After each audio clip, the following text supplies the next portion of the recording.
Okay, so this is the hip bone. The hip bone is a flat bone.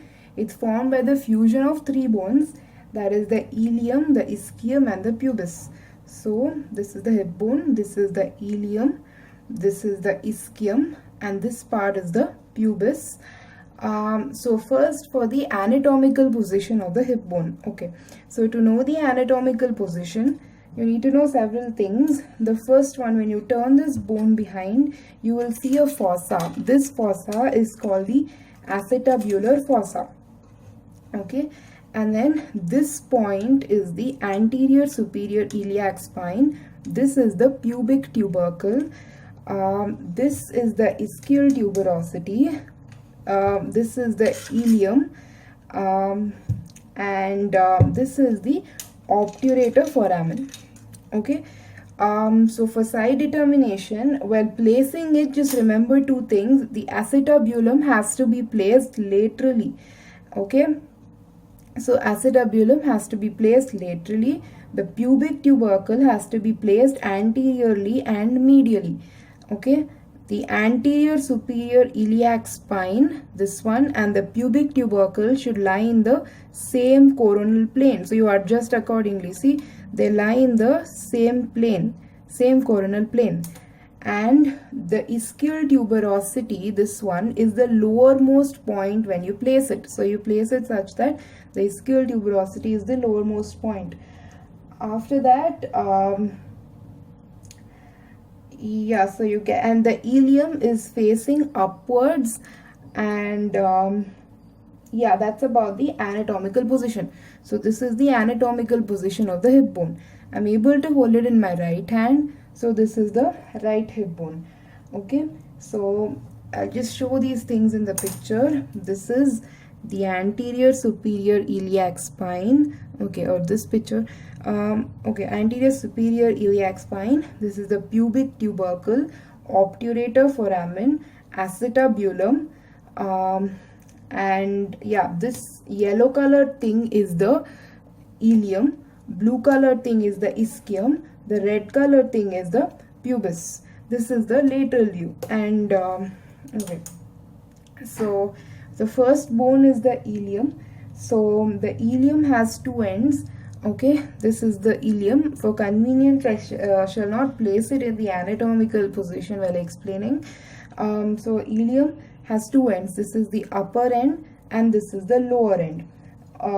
It has two borders. This is the anterior border and this is the posterior border.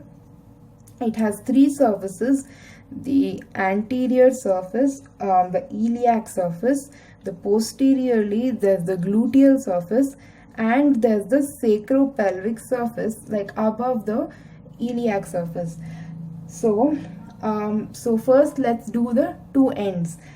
First I'll do the general osteology, then tell about the attachments. It will be easier. So the upper end of the hip bone is basically called the iliac crest. So there were two ends, remember? This is the upper end, this is the lower end. The upper end of the hip bone is called the iliac crest, the whole thing. The iliac crest can be divided into a longer ventral 2/3 and a shorter dorsal 1/3. So when you run your finger along it, you'll be able to notice the demarcation clearly. There'll be a difference in the thickness actually. Okay, so the ventral 2/3 can be divided into further three parts: the inner lip, the outer lip, and the middle area is called the tubercle. So inner lip is the lip which is continuous with the iliac surface. Outer lip is the lip which is continuous with the gluteal surface because it will face outward like this. And the tubercle is the area between the two. And the dorsal segment is short. It forms 1/3. It has a it has a medial slope and it has a lateral slope. So when you run your finger across the dorsal segment, you'll find that there's a medial slope and there's a lateral slope. So that's for the ends. Okay, so this one is the posterior most part of the upper iliac crest, forms the posterior superior iliac spine. Okay, so after the ends, after the upper end, this is the lower end.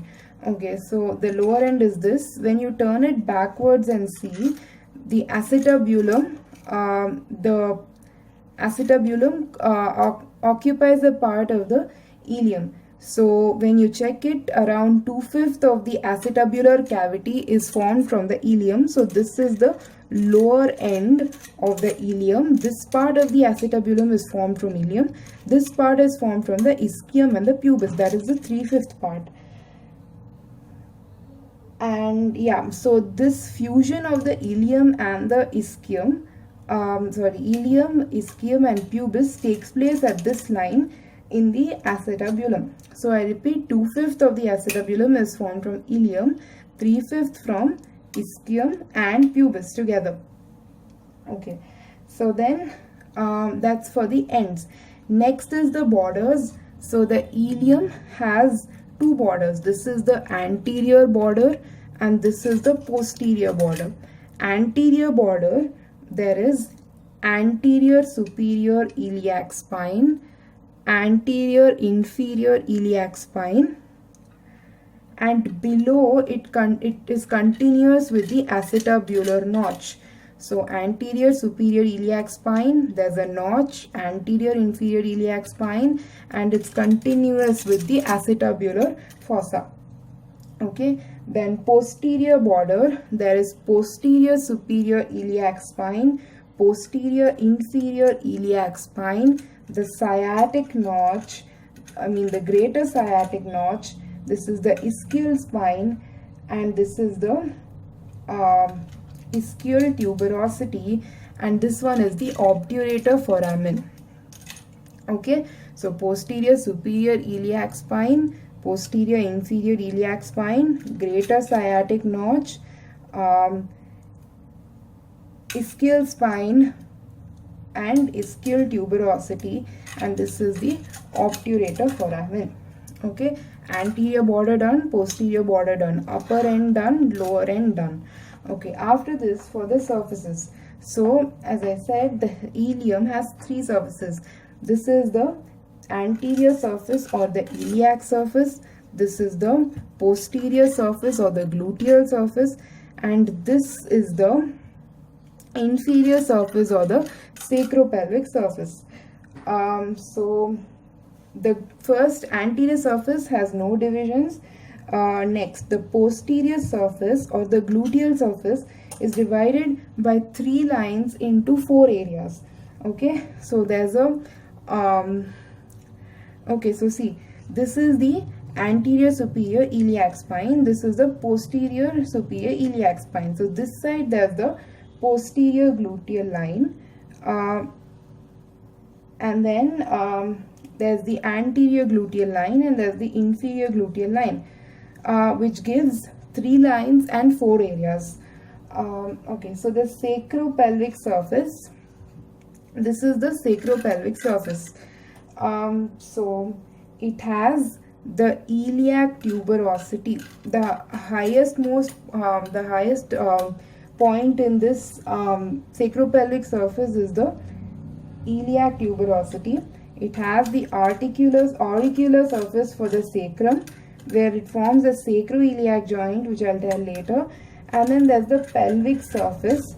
The pelvic surface and the auricular surface of the sacrum is divided by the preauricular sulcus. If you run your finger along it, you'll be able to notice a sulcus, which is the preauricular sulcus.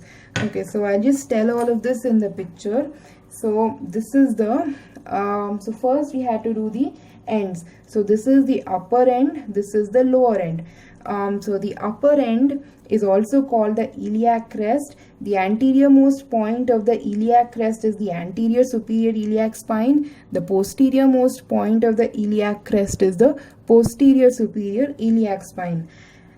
And then the iliac crest can be divided into the ventral 2/3 and the dorsal 1/3. The ventral 2/3 can be divided into an inner lip, an intermediate area called the tubercle, and an outer lip. The inner lip is continuous inside, that is with the iliac fossa. The outer lip is continuous outside, iliac surface, and outer lip is continuous outside with the gluteal surface. After that's about the upper end. The lower end is this. 2/5 of the acetabular fossa forms the lower end.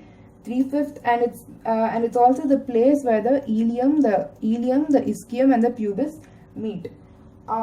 Okay, so that's about the ends. Then borders. This is the anterior border. This is the posterior border. Anterior border, there's anterior superior iliac spine. There's a notch. There's anterior inferior iliac spine, and then it's continuous below with the acetabulum. Posteriorly, the posterior border, there's posterior superior iliac spine, the posterior inferior iliac spine, the greater sciatic notch, there's the ischial spine, and this is the ischial tuberosity. That's about the two borders. Then for the surfaces, as I said, there's the iliac surface, which has no divisions, the gluteal surface, which is divided by 3 lines into 4 areas, and the sacropelvic surface, which is divided into the auricular surface for the sacrum, that is which forms the sacroiliac joint, the iliac tuberosity, which is the highest point. So see, this point is the iliac tuberosity, this is the auricular surface of the sacrum, and below that is the pelvic surface. I'll do the attachments in a while. Thank you.